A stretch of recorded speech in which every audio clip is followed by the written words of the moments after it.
For a very long time, I was baffled by the gospel on one particular point.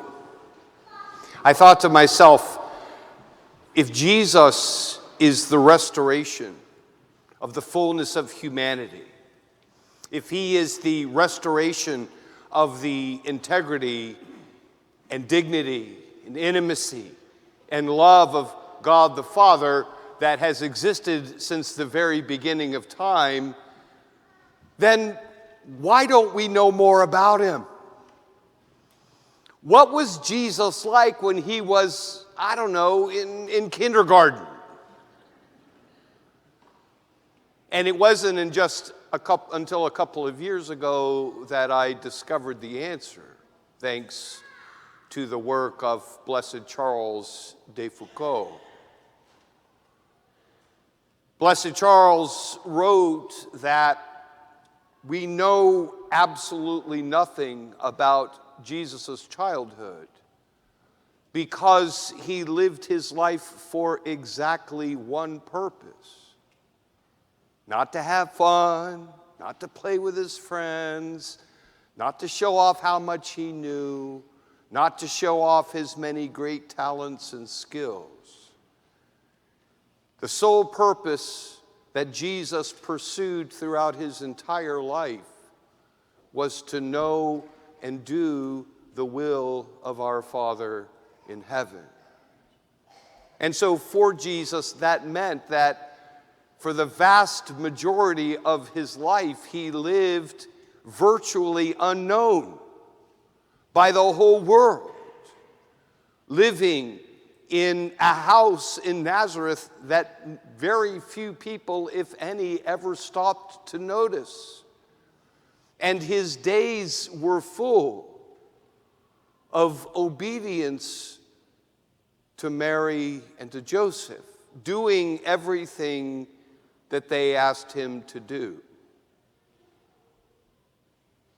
And in the moment that fit the Father's purpose, he emerged from a life as an unknown carpenter in Nazareth, of all places, to go about the world to proclaim the coming of the kingdom of God, to institute the 7 sacraments, to gather his circle of 12 apostles, and to grant them everything that they would need in order to go forward into the world after his time on earth had ended, in order that the whole world, people of all places and at every time, would know the good news of the Father's plan for salvation.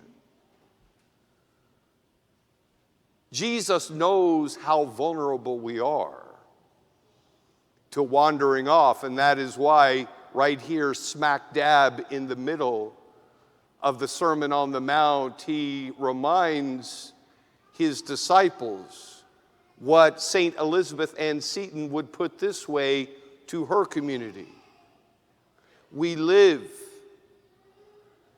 to do God's will in the manner that he wills it to be done, solely because it is his will.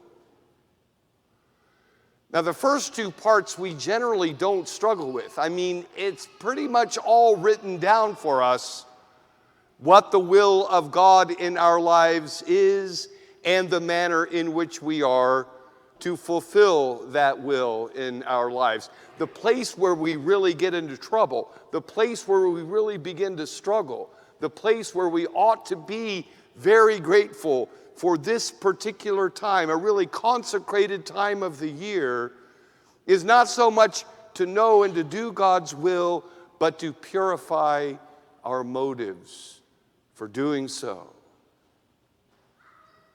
I remember in my 2nd or 3rd year of seminary hearing one of my classmates proclaim, right about now actually, I'm giving up dessert for Lent so that I can fit into my new cassock by the time Easter comes around.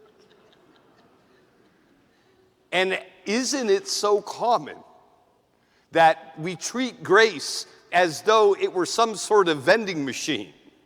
And the season of Lent in particular. And we're standing there with a handful of quarters. We put one in. Here's my prayer. Here's my act of sacrifice. Here's my act of penance. And here's my almsgiving. Now, hey, wait a minute, nothing came out. I got gypped. And at the very least, we want someone to see us. See, look how many quarters I'm putting in. And Jesus says, this is the act of a deluded and misguided heart. If you are doing what you know to be true and good and right, but only in the expectation of receiving a tangible reward, or if even failing a tangible reward, you're doing it so that other people will know what a good person you are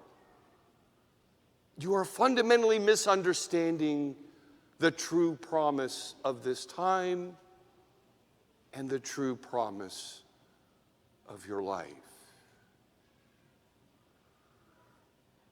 Do the will of God